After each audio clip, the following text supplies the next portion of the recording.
years ago, I sat in this crowd and I watched a man by the name of Jerry McKinnon come up here and, perform his heart out. And it inspired me to do this for the next 3 years. And this is my last performance here, unfortunately, but I thank you guys for listening to me for these 3 years and inspiring me.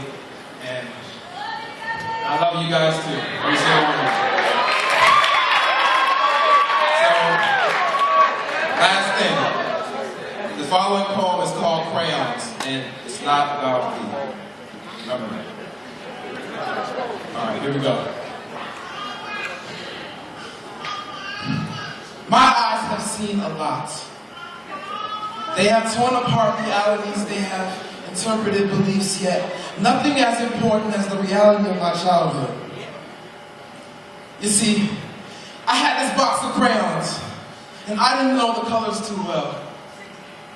I learned them very, very fast. So I picked up the red crayon. Red was the color of my parents' relationship. Red was the color of the ink that signed my soul away within those divorce papers. Red was the color of my mother's screams as they bent the airways at the sight of my dad's fist. Red was the color of the bed that only seemed to sleep two, me and you, yet never me and two. And when she walked out of my life, it was the color of her shoes, daring to retreat on love. And when I lay down, it became the color of my heartbeat. Red was my reality. So I dared to dream of the color blue. And as I picked up this crayon, I saw that blue was the color of the kisses that my dad gave my mother. Blue was the kisses of the words that she spoke to him. And as she cried with joy, it was the color of her tears, as if her very fears fell down her face. Blue. It was the color of their strength. When their eyes met, it was the color of their connection. Blue left their lips as they spoke to me, returning the red seas of my uneasy heart back to its original color. Blue. Blue was my dreams. Letting go of my blue, I picked up white. White was the color of my conscience. When they spoke of me, it became the color of their insults. White words trying to paint me into nothing. White, it became the color of my thoughts, fighting desperately to become something worthy to stand out. White, it was the color of my pupils as I was being verbally tortured. It became the color of my smile, soulless and false. White was the color of compelling suicide. White was my reality.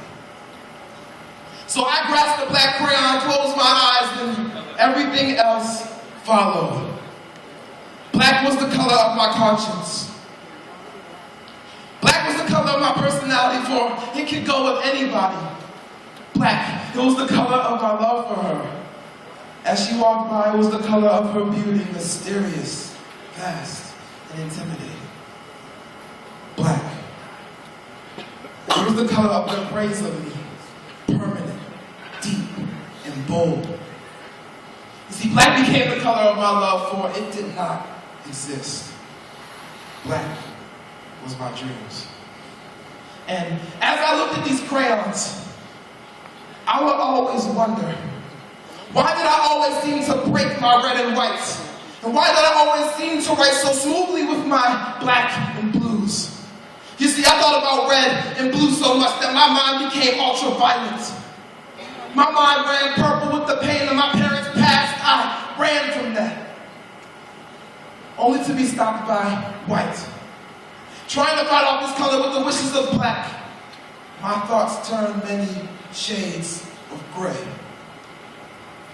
Cursed with the calamity of kaleidoscope dreams. Reality hurt me so much that it made me want to cremate the color off of every single one of God's creations. But that had me fighting to stay sane in the sea of red. whose waters wanted me dead. Dreaming in an ocean of blue, whose love that I wished was true. Withering away in a wave of white, whose words wanted to write my suicide note tonight. Basking in the beauty of black, showing them what I love and not what I lack.